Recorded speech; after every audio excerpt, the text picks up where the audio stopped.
New জার্সির এই stadium দেখলো স্প্যানিশ গৌরব গাথা। তাতে আর্জেন্টিনা সাদামাটা লিওনেল মেসির বিশ্বকাপের শেষ ম্যাচ হয়ে থাকলো বিশ্বকাপের ফাইনালটা 1-0 ব্যবধানে স্পেন জিতেছে। দ্বিতীয়বারের মতো স্পেনের বিশ্বজয়, আর টানা দ্বিতীয়বারের মতো বিশ্বকাপের খুব কাছাকাছি থেকে আর্জেন্টিনার হতাশ হয়ে ফেরা। বিশ্বকাপের এই ফাইনালে যা আপনি দেখেছেন, যা হয়তো মিস করে গেছেন, তার সবকিছুই 5 পয়েন্টে। নাম্বার 1, লা ফুরিয়া রোহাদের ফিউরি।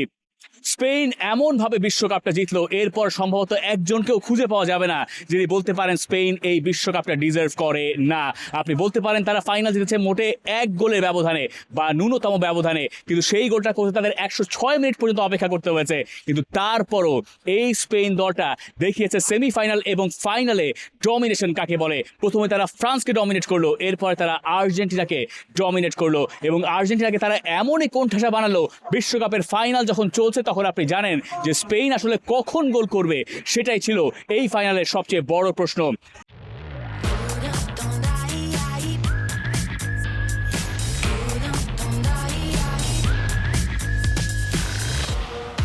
পুরোটা সময় বল পজিশনে এগিয়ে ছিল স্পেন।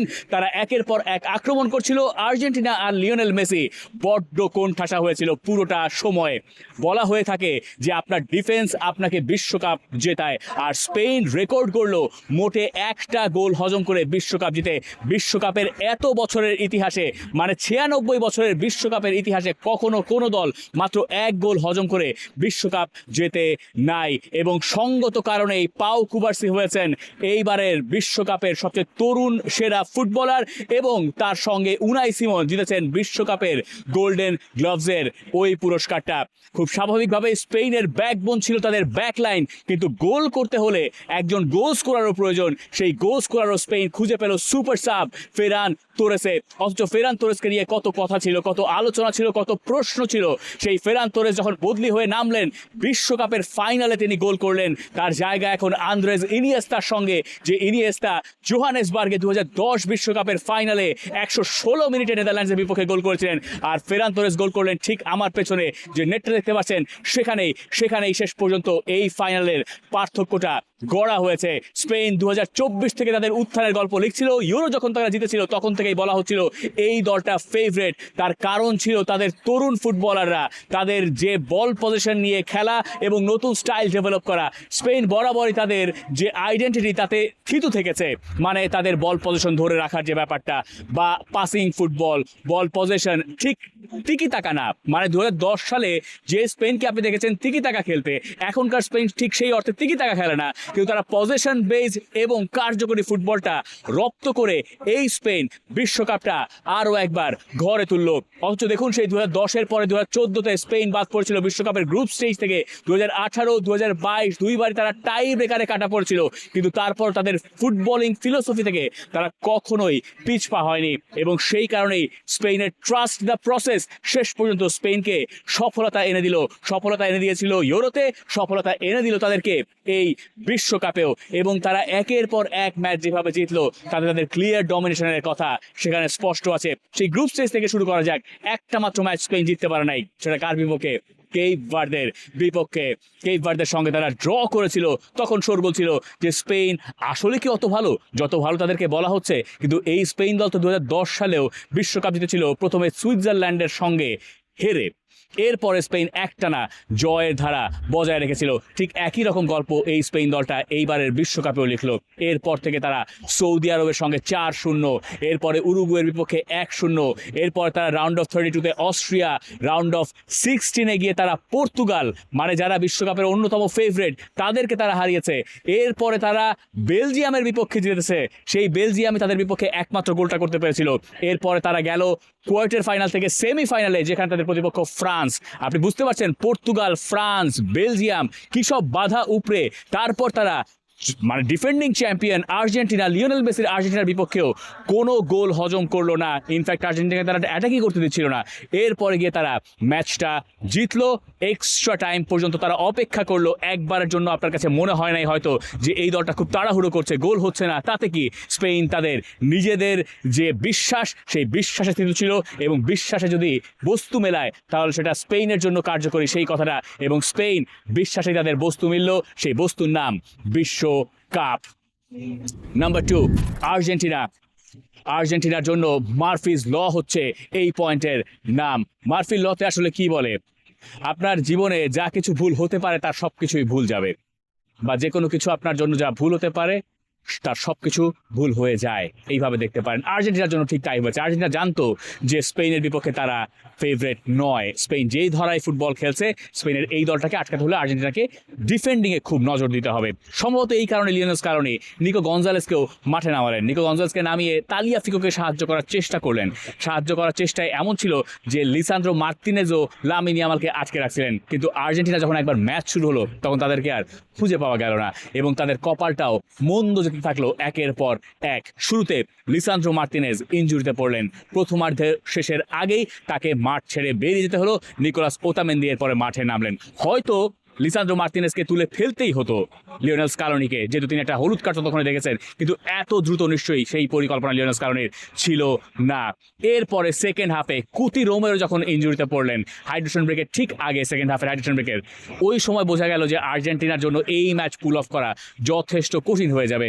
এবং তারপর সেখানে মেদিনা নামলেন। মেদিনা খেললেন লেফট সেন্টার ব্যাকে, এক পাশে ওতামেন্দি, এক পাশে মলিনা পরে নামলেন মন্তিয়েলের জায়গায়, আর লেফট ব্যাকে তালিয়াফিকো খেলছেন। মিডফিল্ডে সেকেন্ড হাফের শুরুতে পারেদেসকে নামানো হলো। পারেদেস মাঠে নামার পরে অহেতুক একটা হলুদ কার্ড দেখলেন, দেখে নিজে যেমন চাপে পড়লেন, পেছনে থাকা সেন্টার ব্যাকদেরকেও চাপে তিনি ফেললেন। আপনি পারেদেসের মতো অভিজ্ঞ মিডফিল্ডারের কাছ থেকে এইরকম কারণে হলুদ কার্ড দেখাটা প্রত্যাশা করবেন না। এরপরে এনজো ফার্নান্দেজ আসলে যা করলেন সেটা আর্জেন্টিনার যতটুকু সম্ভাবনা ছিল বিশ্বকাপের এই ফাইনালে ততটুকু ডুবিয়েছে। Enzo Fernandez world cup winner, world cup champion, তিনি চেলসিতে ক্যাপ্টেন্সি করেন, ওয়ান অফ দ্য ক্যাপ্টেন্স। এইরকম একজন ফুটবলার একটা বিশ্বকাপের ফাইনালে একটা সিদ্ধান্ত তার বিপক্ষে গেল বলে তিনি সেখানে রেফরির বিপক্ষে, সিদ্ধান্তের বিপক্ষে অসন্তোষ জানালেন, এবং সেই অসন্তোষ জানাতে গিয়ে তিনি একটা হলুদ কার্ড দেখলেন।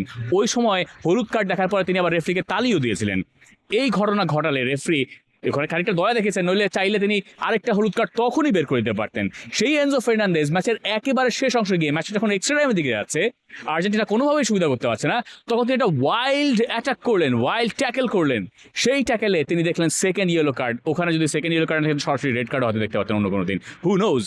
এরপরে তিনি মাঠ ছাড়লেন, এবং মাঠ ছাড়ার সময় তিনি মোটামুটি দর্শকদেরকে অভিবাদন জানিয়ে মাঠ ছেড়েছেন, আবার নিজের উপর রাগও ঝেড়েছেন। মাইকে, মাঠের পাশে যে মাইক থাকে সেখানে সজোরে লাথি মেরেছেন। এই পুরো ঘটনার ভেতরে এইবারের আর্জেন্টিনার এই আবেগটা আছে। অতিরিক্ত ইমোশন অনেক সময় আর্জেন্টিনাকে সাহায্য করে না, এবং এই ম্যাচে সেটা আর্জেন্টিনাকে একদমই সাহায্য করে নাই। এমন সিচুয়েশন গেছে স্পেনের, যখন তারা মাথা ঠান্ডা রেখেছে, হয়তো ঝামেলা পেকেছে দুই দলের ফুটবলারদের ভেতরে, স্পেন তখন মাথা ঠান্ডা রেখে তারা আলাদা করে সরে গেছে, রেফরিকে ম্যাচটা কন্ট্রোল করতে দিয়েছে। এবং যেহেতু রেফরিং নিয়ে এইবারে বিশ্বকাপে বহু আলোচনা ছিল, এই ম্যাচে 50-50 যা সিদ্ধান্ত ছিল তাও আসলে আর্জেন্টিনার কপালে শেষ পর্যন্ত কোনোটাই যায় নাই। এবং আর্জেন্টিনার বিপক্ষে স্পেন আসলে স্মার্ট ফুটবল শুধুমাত্র মাঠে না, মাঠের বাইরেও কি করে ইমোশন কন্ট্রোল করতে হয় সেটা দেখিয়ে তারা বিশ্ব চ্যাম্পিয়ন হয়েছে, এবং আর্জেন্টিনার কোনো কাজে দেয়নি তাদের নিজেদের কৌশলটা। আপনি একবার ভাবুন লাউতারো মার্তিনেজের কথা, যে লাউতারো মার্তিনেজের গোলে আর্জেন্টিনা বিশ্বকাপের ফাইনাল অবধি এলো, সেই লাউতারো মার্তিনেজ এই ম্যাচে নামারই সুযোগ পেলেন না, কারণ লিওনেল স্কালোনিকে বাধ্য হয়ে কতগুলো সাব করাতে হয়েছে যখন তার প্লেয়াররা ইনজুর্ড হয়েছেন। এই কারণে আর্জেন্টিনা আসলে শেষ পর্যন্ত তাদের সেরা ফুটবলটা যে খেলবে কোনো একটা ম্যাচের কোনো এক পর্যায়ে, সেই সুযোগটা তাদের হয় নাই এই স্পেনের বিপক্ষে। What ever could go wrong went wrong for team Argentina. এবার আমরা যাই পয়েন্ট নাম্বার 3-তে, লিওনেল মেসি। ও লিও, এই ম্যাচে আপনি যাই বলুন না কেন, স্পেনের গৌরব গাথা, আর্জেন্টিনার ভালো খেলতে না পারা, কিন্তু লিওনেল মেসি তো লিওনেল মেসি। লিওনেল মেসি আরও একটা মহাকাব্যিক ফাইনাল শেষ করলেন। কেন মহাকাব্যিক? লিওনেল মেসি বিশ্বকাপ তো জিতেছেন 2022-এ, কিন্তু 2026-এ আরেকটা বিশ্বকাপ তো তিনি জিততে পারতেন। এই মাঠটা লিওনেল মেসির জন্য বড্ড অপয়া হয়েই থাকলো। এই মাঠে তিনি 2016-র কোপা আমেরিকা ফাইনাল হারের পরে অবসরের ঘোষণা দিয়েছিলেন, এবং এই মাঠেই তার বিশ্বকাপের শেষ ম্যাচটা, এখনো আনুষ্ঠানিক ঘোষণা আসেনি কিন্তু আপনি ধরে রাখতে পারেন যে শেষ ম্যাচটা তিনি খেললেন, এবং তিনি চোখের জলেই বিদায় নিলেন। তিনি আর একা কী বা করতে পারতেন? এই দলটাকে জেনে তিনি ফাইনাল পর্যন্ত এনেছেন। এই ম্যাচে তিনি খুব একটা সুবিধা করতে পারেন নাই, তাকে পুরো স্পেন দল আটকে রেখেছে। যতবার মেসির কাছে বল গেছে ততবারও তিনি কারিকুরি করার চেষ্টা করেছেন, কিন্তু সফল হন নাই একবারের জন্য। স্পেনের কৃতিত্ব সেটা। কিন্তু লিওনেল মেসি যখন ম্যাচটা শেষ হলো তখন ওই পাশটায় গিয়ে একা দাঁড়িয়ে থাকলেন গোটা দলের সামনে। সব ক্যামেরা তখন তাকেই অনুসরণ করছে। মেসি আর কি বা করবেন? 3টা ফাইনাল তার খেলা হলো বিশ্বকাপে, এবং সেই 3 ফাইনালের ভেতর তিনি দুটো হারলেন তিনি এক্সট্রা টাইমের গোলে, একটা 114 মিনিট মারিও গোয়েৎজা আর একটা 106 মিনিট এই ফেরান তোরেস। তবে এই ফাইনাল হারের পরে সম্ভবত লিওনেল মেসি এটাও বুঝতে পারবেন যে এই ম্যাচে আসলে তার দল খুব একটা ভালো করতে পারে নাই। এবং যখন লিওনেল মেসি দাঁড়িয়েছিলেন মাঠের একটা পাশে, তার টার্গেটটা ছিল, যেহেতু ওই সময় প্রাইজ গিভিং সেরিমনি চলছে, এক পাশে স্পেন এক পাশে আর্জেন্টিনা, সেই সময় আর্জেন্টিনার প্লেয়াররা যখন রানার্স আপ ট্রফিটা নিতে যাবে, লিওনেল মেসি স্পেনের ফুটবলারদের ভেতর দিয়ে যাচ্ছেন তখন তিনি গিয়ে ওইখান থেকে রানার্স আপ মেডেলটা নিলেন। রানার্স আপ মেডেলটা গলায় ঝুলিয়ে এরপরে তিনি একটা পাশে গিয়ে দাঁড়ালেন। সেখানে গিয়ে আর্জেন্টিনার সমর্থকেরা তাকে কুর্নিশ দেওয়া শুরু করলো। মেসি রব যেমনটা আপনি শোনেন, সেই মেসি রবে মুখরিত হলো গোটা স্টেডিয়াম। অথচ তখন স্পেন এপাশে পুরস্কার গ্রহণ করছে বিশ্বকাপের, অথচ গোটা মাঠ তখন লিওনেল মেসি রবে মুখরিত। মেসি তখন গিয়ে ফাইনালি কাঁদলেন। মেসি তখন বোধহয় আরেকবার অনুধাবন করলেন তার সময় শেষ, তার সময় ফুরিয়ে এসছে। এই বিশ্বকাপ তার কাছ থেকে কত কিছু নিয়েছে, এই বিশ্বকাপ তাকে কত কিছু দিয়েছে। যাই দিক আর যাই নিক, লিওনেল মেসি কিংবদন্তি হয়েই যে বিশ্বকাপে থাকবেন সেই ব্যাপারে তো আর কোনো সংশয় থাকলো না। মেসি যখন টানেলের পথ ধরেছেন, ঠিক সেই মুহূর্তে রদ্রি বিশ্বকাপের শিরোপাটা উঁচিয়ে ধরেছেন। এই রদ্রি, এই ফেরান তোরেসরা যখন শেষ বাঁশি বেজেছে, সবাই মিলে লিওনেল মেসির কাছে গেছেন। লামিন ইয়ামাল সহ সবাই গিয়ে মেসিকে খুঁজেছেন। তারা জানেন যে এই ম্যাচে তারা শুধুমাত্র আর্জেন্টিনাকে হারাননি, তারা হারিয়েছেন আসলে লিওনেল মেসিকে। যে লিওনেল মেসি একজন ফুটবলের কিংবদন্তি, দ্য গোট। রদ্রি তো বলছিলেনই, তার কাছে তার মনে হয় যে গ্রেটেস্ট অফ অল টাইম হচ্ছেন লিওনেল মেসি। তাই লিওনেল মেসির বিশ্বকাপের গল্পটা লেখা থাকবে আসলে লুজাইলে 18 ডিসেম্বর 2022-এ। ওটাই তার গৌরব গাথা। 2026 তাকে ফেরালো খালি হাতে, 2014 তাকে ফিরিয়েছিল খালি হাতে। তার শুরু হয়েছিল 2006 বিশ্বকাপে জার্মানিতে, যেখানে তিনি বদলি হিসেবে নাম্বার 19 জার্সি নিয়ে মাঠে নেমেছিলেন সার্বিয়া অ্যান্ড মন্টেনেগ্রোর বিপক্ষে। এরপর তিনি করেছিলেন গোল। ওই বিশ্বকাপে তিনি বিদায় নিয়েছিলেন কোয়ার্টার ফাইনাল থেকে, যে কোয়ার্টার ফাইনাল তার খেলা হয় নাই। 2010 বিশ্বকাপে লিওনেল মেসি ওই দলটাকে টানছিলেন কোয়ার্টার ফাইনালে। আরও একবার জার্মানিতে কাটা গিয়েছিলেন তিনি আর আর্জেন্টিনা। 2014-তে আবারও সেই জার্মানি, কিন্তু এবার ফাইনালে তখন মনে হয়েছিল লিওনেল মেসি হয়তো আর কখনো বিশ্বকাপ জেতা হবে না। 2018-তে ফ্রান্সের কাছে হেরে বিদায়, মানে আরও একটা ইউরোপিয়ান টিম। 2022-এ ফাড়া কাটালেন লিওনেল মেসি, কাতারে স্বর্গের সঙ্গে হাত মেলালেন, বিশ্বকাপ জিতলেন। এরপরে তিনি বিশ্বকাপে আর থাকবেন কিনা, আর আর্জেন্টিনা জাতীয় দলে থাকবেন কিনা, তাই নিয়ে সংশয় ছিল। আমরা ধরে নিয়েছিলাম লুজাইলি তার শেষ, কিন্তু তিনি আরও একটা বিশ্বকাপ খেলার স্বপ্ন দেখেছিলেন। সেই বিশ্বকাপে তিনি ফাইনাল অবধি এলেন। এইবারের বিশ্বকাপেও তিনি রাগানো শুরু করলেন একেবারে প্রথম ম্যাচে তিনি হ্যাটট্রিক করলেন, দ্বিতীয় ম্যাচে তিনি জোড়া গোল করলেন, তৃতীয় ম্যাচে বদলি নেমে গোল করলেন, এরপর তিনি কেপ ভার্দের সঙ্গে গোল করলেন। এরপর তার আর বিশ্বকাপে গোল পাওয়া হয়তো হলো না, কিন্তু অ্যাসিস্টার থাকলো। ইংল্যান্ডের বিপক্ষে রিমার্কেবল পারফরমেন্স থাকলো। পুরো গোটা আর্জেন্টিনায় লিওনেল মেসিময় হয়ে থাকলো আরও একটা বিশ্বকাপে।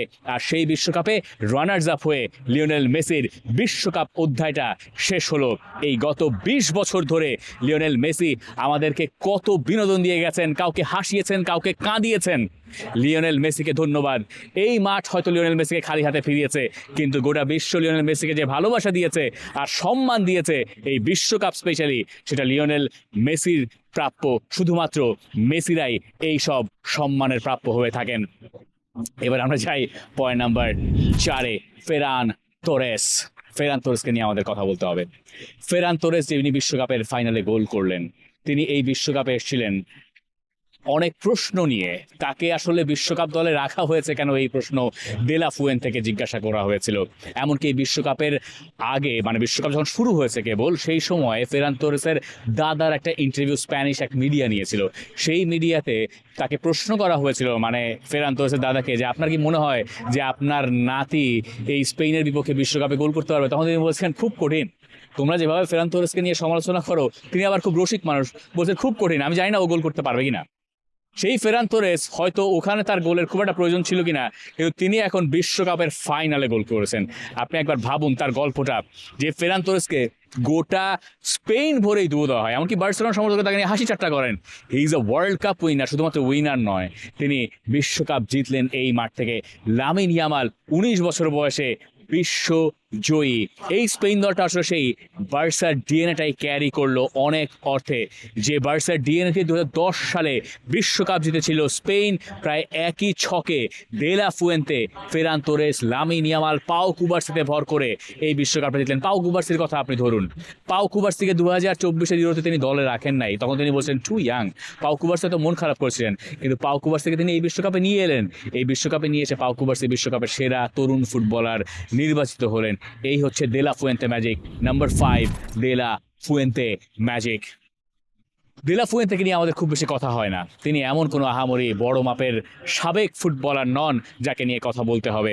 যে কোচদের কথা আমরা নিয়মিত বলি, তারা কখনো না কখনো কিছু অর্জন করেছেন, কিন্তু এই দেলা ফুয়েন্তে ইউরো অর্জন করার পরেও, ইউরো জেতার পরেও তাকে নিয়ে আলোচনা বরাবরই কম হয়েছে। কিন্তু দেলা ফুয়েন্তে যখন এই বিশ্বকাপের দ্বিতীয় ম্যাচের পরে বললেন যে আমি আমার ফুটবলারদের ওপরে ক্রমেই আরও বেশি আস্থা পাচ্ছি, তিনি সেকেন্ড রাউন্ডের ম্যাচের শেষে আরও একবার বললেন, তারপর বোঝা গেল যে দেলা ফুয়েন্তে এবার সত্যি সত্যি তার যে কৌশল সেটা রপ্ত করতে পেরেছেন।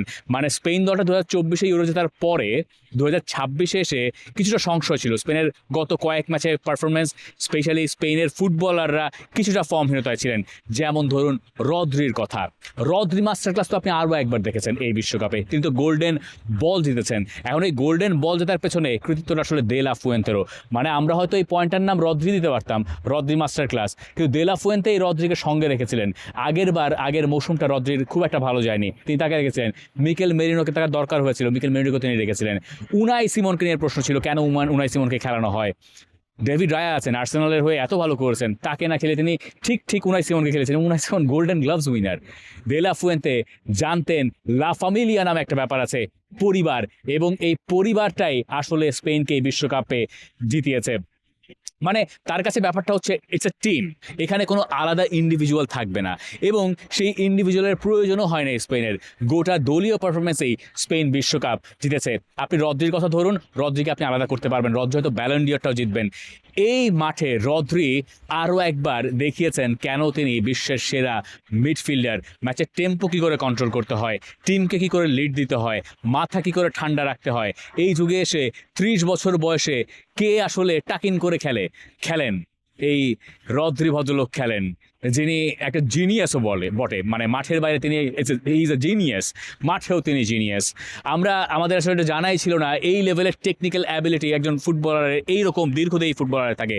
রদ্রি হচ্ছেন সেই ফুটবলার যার টেকনিক্যাল অ্যাবিলিটি একদম পিকে, যার ট্যাকটিক্যাল সেন্স পিকে। মানে এই লেভেলে আপনি যখন খেলবেন এবং আপনার ওপরে একটা গোটা টিম নির্ভর না করেও, মানে কোনো ইন্ডিভিজুয়াল কোনো নায়ক নাই, কিন্তু রদ্রি হচ্ছেন নিউক্লিয়াস, তিনি ম্যাচটা কন্ট্রোল করবেন। রদ্রি যদি ভালো ম্যাচ যায়, স্পেনের ভালো ম্যাচ যায়। রদ্রির ভালো ম্যাচ গেছে, রদ্রি গোল্ডেন বল জিতেছেন ডিজার্ভিংলি, এবং স্পেনও জিতেছে বিশ্বকাপ। এর পুরো কৃতিত্বটাই দে লা ফুয়েন্তের। এই হচ্ছে আমার এই বিশ্বকাপের শেষ পাঁচমিশালি। আপনাদের অনেক ধন্যবাদ। সেই প্রথম ম্যাচ থেকে আমরা শুরু করেছিলাম, আমরা শেষ টানছি এখানে নিউ জার্সিতে, যেখানে শেষ হলো বিশ্বকাপের আরও একটা আসর। আমার বহু আলোচনার সঙ্গে অনেকে একমত হয়েছেন, বহু আলোচনার সঙ্গেও বহু লোকে দ্বিমত পোষণ করেছেন। ভালো আছে, মন্দ আছে, কখনো হয়তো ভুল তথ্য গেছে, বহু কারণে। তার সব কিছুর জন্যই আপনাকে ধন্যবাদ, এবং ধন্যবাদ এতক্ষণ আমার সঙ্গে থাকার জন্য, টি স্পোর্টসের সঙ্গে থাকার জন্য, পাঁচমিশালির সঙ্গে থাকার জন্য। অনেক ধন্যবাদ দিয়ে শেষ করছি এই ইউএসের বিশ্বকাপ থেকে শেষ পাঁচমিশালি। For more updates, subscribe to our YouTube channel and click on the bell icon.